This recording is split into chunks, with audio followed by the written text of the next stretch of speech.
हरे कृष्णा। तो हम पढ़ रहे हैं श्रीमद् भगवद गीता यथारूप, अध्याय 2, श्लोक संख्या 34। अकीर्तिम चापि भूतानि तथैष्यन्ति ते व्ययाम्, संभावितस्य चाकीर्तिर्मरणादतिरिच्यते। अकीर्तिम चापि भूतानि कथयिष्यन्ति ते व्ययाम्, संभावितस्य चाकीर्तिर्मरणादतिरिच्यते। अनुवाद तथा तात्पर्य श्रील प्रभुपाद द्वारा। श्रील प्रभुपाद की जय। लोग सदैव तुम्हारे अपयश का वर्णन करेंगे और सम्मानित व्यक्ति के लिए अपयश तो मृत्यु से भी बढ़कर है। तो भगवान अर्जुन को बता रहे हैं कि कंक्लूजन है कि तुम आत्मा का ज्ञान छोड़ के शरीर को स्व मानेंगे और युद्ध से पलायन करेंगे तो तुम्हारा अपयश ही होगा। सारे लोग सदैव तुम्हें तुम्हारे अपयश का वर्णन करेंगे और सम्मानित व्यक्ति के लिए अपयश कैसा होता है? मृत्यु से भी बढ़कर होता है। तात्पर्य, अब अर्जुन के मित्र तथा गुरु के रूप में भगवान श्री कृष्ण अर्जुन को युद्ध के से विमुख न होने का अंतिम निर्णय दे रहे हैं। वे कहते हैं, अर्जुन, यदि तुम युद्ध होने के पूर्व ही युद्ध भूमि छोड़ देते हो तो लोग तुम्हें कायर कहेंगे, और यदि तुम सोचते हो कि लोग गाली देते रहे किंतु तुम युद्ध भूमि से भाग कर अपनी जान बचा लोगे, तो मेरी सलाह है कि तुम्हें युद्ध में मर जाना ही श्रेयस्कर है। तुम जैसे सम्माननीय व्यक्ति के लिए अपकीर्ति मृत्यु से भी बुरी है, अतः तुम्हें प्राण भय से भागना नहीं चाहिए। युद्ध में मर जाना ही श्रेयस्कर है। इसे तुम मेरी मित्रता का दुरुपयोग करने तथा समाज में अपनी प्रतिष्ठा खोने के अपयश से बच जाओगे। अतः अर्जुन के लिए भगवान का अंतिम निर्णय था कि वह संग्राम से पलायन न करे, अपितु युद्ध में मरे। तो यहाँ भगवान श्री कृष्ण, श्रील प्रभुपाद समझा रहे कि भगवान श्री कृष्ण ने अंतिम निर्णय दे रहे अर्जुन को कि तुम युद्ध को छोड़कर तो नहीं जा सकते, क्योंकि लोग तुम्हें कायर कहेंगे। और यदि तुम सोचते हो कि लोग चाहे कुछ भी करें, मुझे फर्क नहीं पड़ता, लेकिन युद्ध भूमि से भागकर अपनी जान बचा लोगे, तो मेरी सलाह है, भगवान कहते हैं कि तुम मर जाओ, युद्ध में लड़ते हुए मर जाओ, ये तुम्हारे लिए श्रेयस्कर है। क्योंकि तुम जैसे सम्माननीय व्यक्ति, कोई सम्माननीय व्यक्ति होता है ना, तो उसे अपकीर्ति मृत्यु से भी ज्यादा भयावह लगती है, मृत्यु से भी ज्यादा बुरी रहती है अपकीर्ति किसी सम्माननीय व्यक्ति को। तो इसलिए भगवान कह रहे हैं कि तुम्हें प्राण भय से भागना नहीं चाहिए, युद्ध में मर जाना तुम्हारे लिए अच्छा है। इससे तुम मेरे मित्रता का दुरुपयोग कर रहे, मतलब मेरे मित्र होके भी ऐसी अपकीर्ति हासिल करोगे और समाज में अपनी प्रतिष्ठा खोने से बच जाओगे अगर तुम युद्ध में लड़ते लड़ते मर गए। अतः अर्जुन के लिए भगवान का अंतिम निर्णय था कि वह संग्राम से पलायन न करे, अपितु युद्ध में मरे। श्लोक संख्या 35। भयाद्रणात् परतं मन्स्यन्ते त्वां महारथः, येषां च त्वं बहुमतो भूत्वा यास्यसि लाघवम्। भयाद्रणात् उपरतं मन्स्यन्ते त्वां महारथः, येषां च त्वं बहुमतो भूत्वा यास्यसि लाघवम्। जिन जिन महायोद्धाओं ने तुम्हारे नाम तथा यश को सम्मान दिया है, वे सोचेंगे कि तुमने डर के मारे युद्ध भूमि छोड़ दी, और इस तरह वे तुम्हें तुच्छ मानेंगे। तात्पर्य, भगवान कृष्ण अर्जुन को अपना निर्णय सुना रहे हैं। तुम यह मत सोचो कि दुर्योधन, कर्ण तथा अन्य समकालीन महारथी यह सोचेंगे कि तुमने अपने भाइयों तथा पितामह पर दया करके युद्ध भूमि छोड़ी है। वे तो यही सोचेंगे कि तुमने अपने प्राणों के भय से युद्ध भूमि छोड़ी है। इस प्रकार उनकी दृष्टि में तुम्हारे प्रति जो सम्मान है वह धूल में मिल जाएगा। सभी योद्धा सोचते थे कि अर्जुन बड़े धनुर्धर है, निपुण योद्धा है, लेकिन अगर भाग जाएंगे तो सब लोग क्या सोचेंगे? श्रील प्रभुपाद कह रहे कि जो अन्य योद्धा है, जैसे दुर्योधन, कर्ण वगैरह, बाकी समकालीन योद्धा, वो ये नहीं सोचेंगे कि इसने दयावश अपने भाइयों के प्रति दयावश युद्ध भूमि छोड़ी है। वो तो सोचेंगे ना कि ये कायर है, अपनी जान बचा के भागा है, अपने प्राणों की रक्षा करने के लिए युद्ध भूमि से भाग गया, ये भगोड़ा है। इस प्रकार उनकी दृष्टि में, जो उसे बड़ा योद्धा समझते थे, उनकी दृष्टि में अपकीर्ति हो जाएगी उसकी। अवाच्यवादांश्च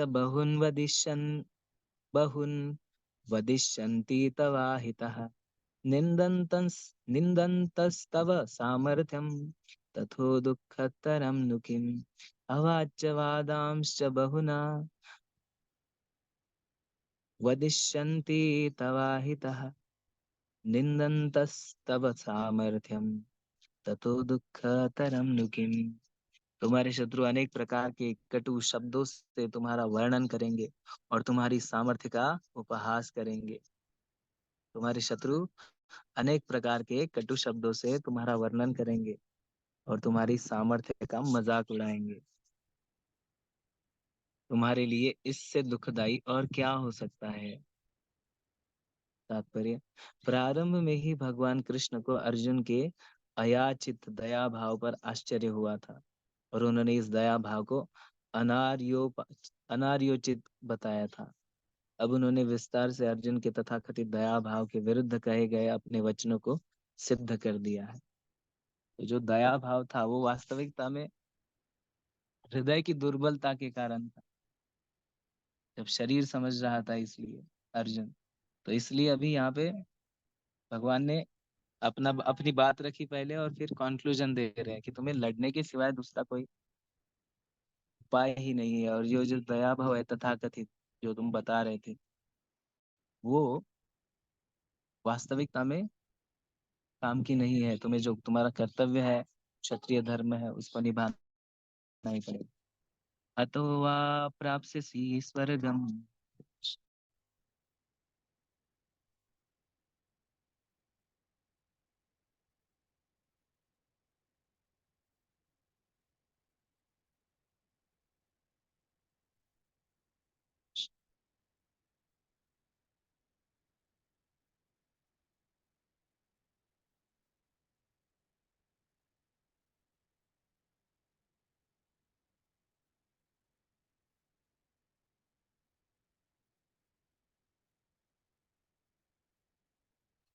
37 श्लोक।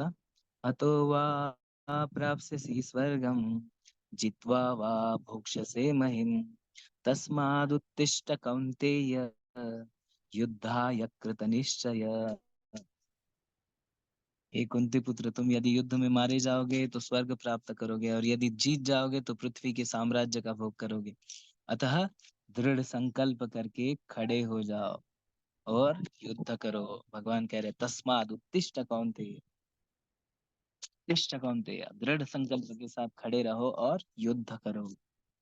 तात्पर्य, यद्यपि अर्जुन के पक्ष में विजय निश्चित न थी, फिर भी उसे युद्ध करना था, क्योंकि वह यदि वह युद्ध में मारा भी गया तो वह स्वर्गलोक को जाएगा।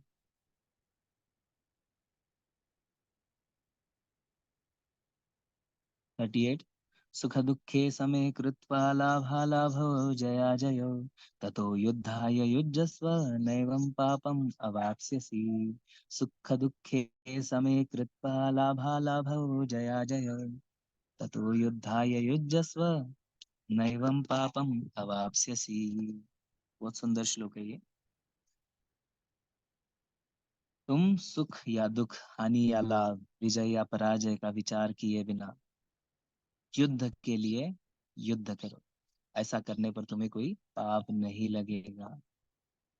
भगवान क्या कह रहे हैं? सुख दुखे समय कृत्वा, सुख और दुख समय कृत्वा, लाभ अलाभ, लाभ या हानि, जय पराजय, विजय या पराजय, ये सारी चीजें, जो सुख है दुख है, हानि है लाभ है, विजय या पराजय है, इसका विचार किए बिना कि मुझे क्या लाभ होगा, क्या लाभ नहीं होगा, मुझे क्या सुख मिलेगा, क्या दुख मिलेगा, विजय मिलेगा या हार जाऊंगा, इसका विचार किए बिना सिर्फ तुम युद्ध के लिए युद्ध करो। तुम सिर्फ युद्ध के लिए युद्ध करो, ऐसा करने पर तुम्हें कोई पाप नहीं लगेगा। तात्पर्य, अब भगवान कृष्ण प्रत्यक्ष रूप से कहते हैं कि अर्जुन को युद्ध के लिए युद्ध करना चाहिए, क्योंकि यह उनकी इच्छा है। ये बहुत महत्वपूर्ण श्लोक है, और इसमें जो परपट है, तात्पर्य, वो भी बहुत महत्वपूर्ण है। श्रील प्रभुपाद ने लिया हो। भगवान क्या कह रहे हैं? प्रत्यक्ष रूप से अर्जुन को कह रहे हैं कि तुम्हें युद्ध के लिए युद्ध करना है। तुम्हें बस युद्ध करना है। उससे क्या होगा, उसका कोई मतलब नहीं है। तुम्हें युद्ध करना है, क्यों? क्योंकि यह भगवान श्री कृष्ण की इच्छा है। तो कृष्ण भावनामृत के कार्य में सुख या दुख, हानि या लाभ, जय या पराजय को कोई महत्व नहीं दिया जाता। कृष्ण भावनामृत, कृष्ण कॉन्शियस वर्क में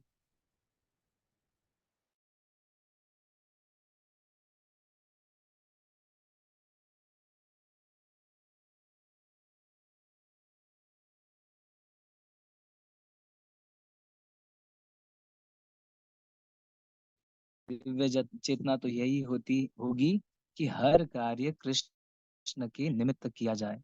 अतः भौतिक कार्यों का कोई बंधन नहीं होता। जब हम, ये बहुत महत्वपूर्ण पॉइंट है, शिला प्रभुपाद ने बोला हुआ कि जब हम हर कार्य कृष्ण भावनामृत कार्य मतलब क्या?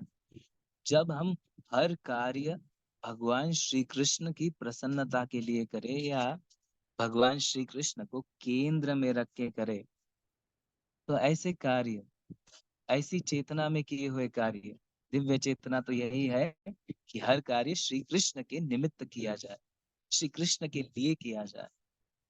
अतः भौतिक कार्यों का कोई बंधन फल नहीं होता। जब हम भगवान के लिए कार्य करेंगे तो जो कर्म बंधन होता है ना, कर्म कर्म नहीं लगते, चाहे अच्छा काम करो, चाहे युद्ध करना पड़े, बराबर है। तो इसमें कर्म बंधन से हम छूट जाते हैं। जो कोई सत्व गुण या रजोगुण के अधीन होकर अपनी इंद्रिय तृप्ति के लिए कर्म करता है, उसे अच्छे या बुरे फल प्राप्त होते हैं।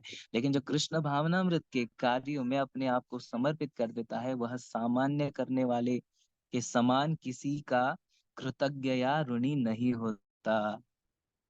देखिए, जो सत्वगुण या रजोगुण के अधीन होकर, कोई रजोगुण में अधीन होकर कोई बहुत पैसा कमाए या कुछ करे, या कुछ किसी को लूटे, किसी को मारे, तो उसके अच्छे सत्वगुण में रहकर कोई दान करे, किसी को मदद करे, इससे ये अच्छे कर्म और बुरे कर्म, इसके दोनों के फल मिलेंगे।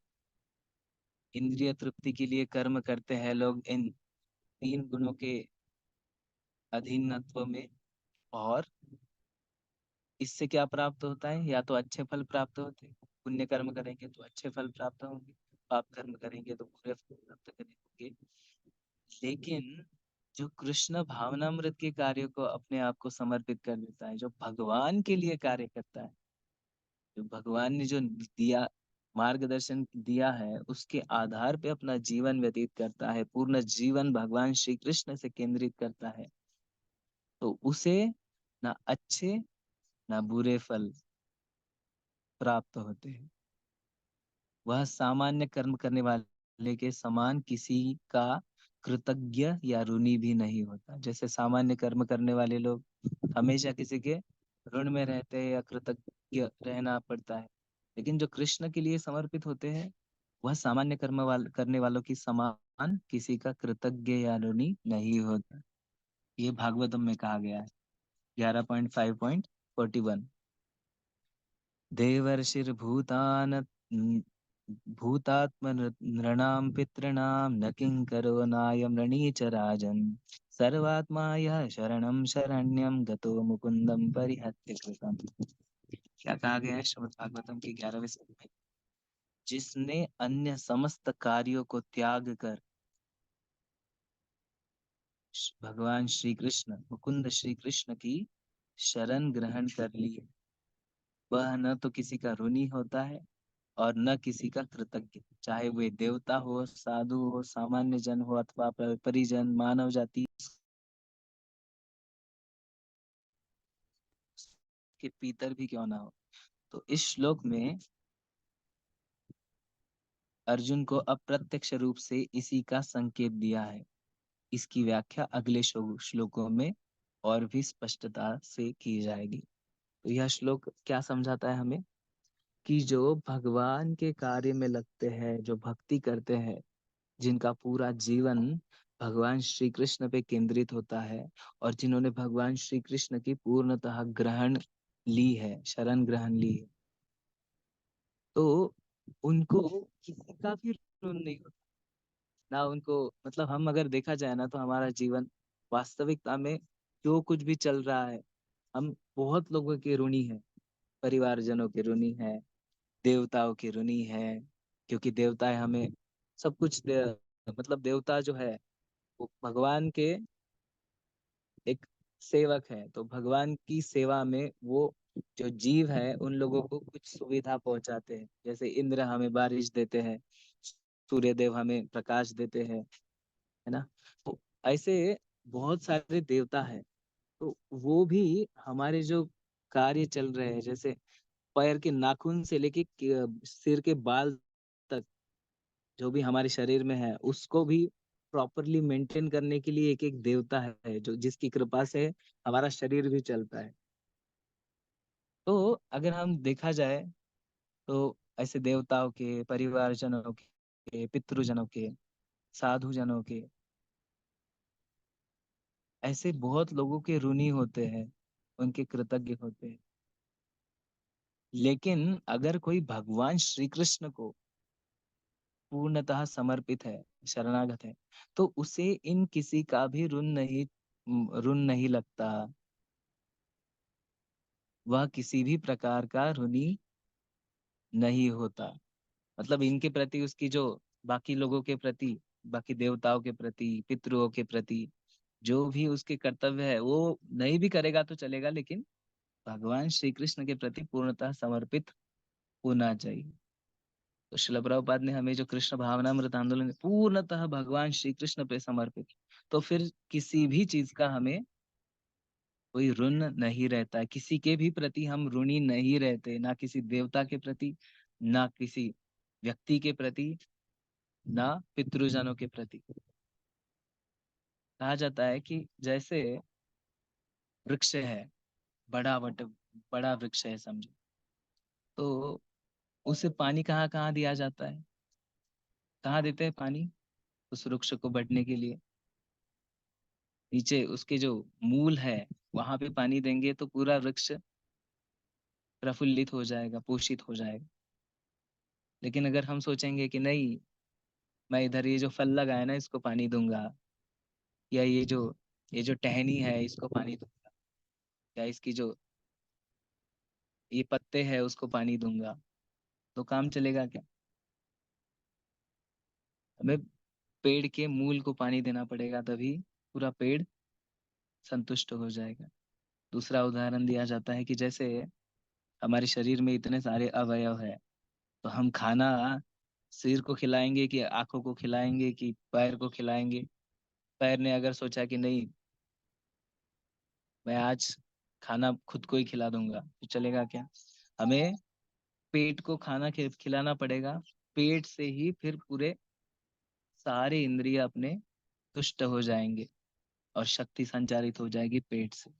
तो उसी प्रकार जब हम वासुदेव भगवान श्री कृष्ण की शरण ग्रहण करते हैं और उनके लिए उनको केंद्र में रख के सारे कार्य करते हैं, तो हमें बाकी किसी के प्रति कोई ऋण नहीं रहता है। वो अपने आप सारे के सारे पोषित हो जाते हैं, बस भगवान श्री कृष्ण के संतुष्ट होने से।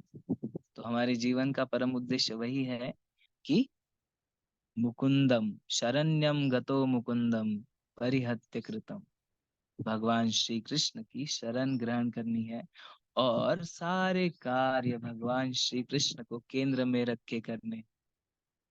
जो भी हम करेंगे, सुख दुखे समय कृत्वा लाभा लाभो जया जयो ततो युद्धाय युज्यस्व एवं पापम अवाप्स्यसि। किसी भी प्रकार की दुख हानि सुख लाभ विजय पराजय किसी की भी चिंता किए बिना, किसी भी चीज का विचार किए बिना भगवान को केंद्र में रख के हर काम जो हम करते हैं भगवान को केंद्र में रख के भगवान के लिए कर रहे हैं, ऐसी भावना से करेंगे तो हमें कोई पाप नहीं लगता, कोई फल पुण्य फल पाप फल कोई भी नहीं लगता और कर्म बंधन में हम नहीं अटकते।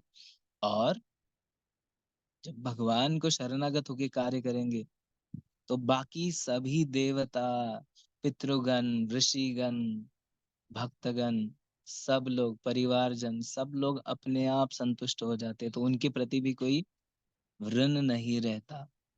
तो यही आज का कंक्लूजन है, तो हमें भगवान के प्रति आश्रित होकर काम करना है। हरे कृष्ण। अनंत कोटि वैष्णव वृंद की जय, शिल प्रभुपाद की जय। किसी का प्रश्न हो तो पूछ सकते हैं।